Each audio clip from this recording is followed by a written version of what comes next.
अस्सलाम वालेकुम रहमतुल्लाहि व बरकातुहू। उम्मीद करता हूँ आप सब लोग खैरियत से होंगे।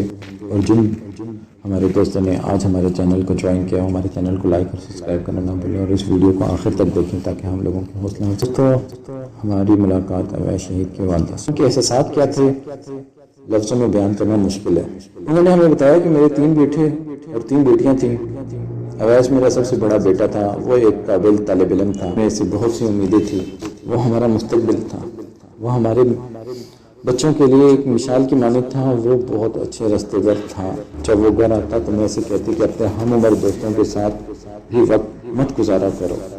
और वो मेरी बात को सुनता और वो अपने कमरे में चले जाता और पढ़ाई में मशगूल हो जाता। और जब वो अपने कमरे में पढ़ाई से थक जाता तो छत पर जाकर अपनी किताबों में मशगूल हो जाता। मैं सारा हफ्ता जुमे के दिन का इंतज़ार करती रहती कि आज मेरा लाल मेरे जिगर का टुकड़ा घर आएगा। और जब वो घर आएगा, जब वो घर आता तो मैं उसके लिए उसके मनपसंद खाने बनाती। और जिस दिन वो वापस हॉस्टल जाता, मैं गेट पर खड़ी उसे तकती रहती और देर तक खड़ी रहती और रोती रहती कि मेरा बेटा हॉस्टल चले गया, अब तो मेरा बेटा इस दुनिया में ही नहीं रहा। तो दोस्तों, मैं आप लोगों को ये नहीं बता भाग रहा। वो कहते मेरा बेटा ना लोफर था ना बदमाश, ना उसका किसी से कुछ लेना देना नहीं था। वो तो बहुत ही प्यारा और मासूम बच्चा था। वो इस मौत का हकदार नहीं था।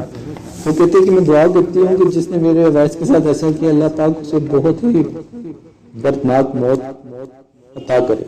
दोस्तों, हम कब तक अपनी इस ईगो को सेटिस्फाई करने के लिए ऐसी माओं को रुलाते रहेंगे?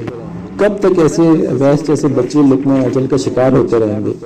दोस्तों, अब अपने एहतिसाब का वक्त आ गया। हमें अपना एहतिसाब खुद, हमने अपने मुल्क के मुस्तकबिल को बनाना है।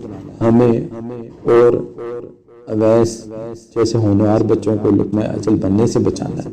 दोस्तों, अगली वीडियो में मिलते हैं। तब तक के लिए अल्लाह हाफ़िज़।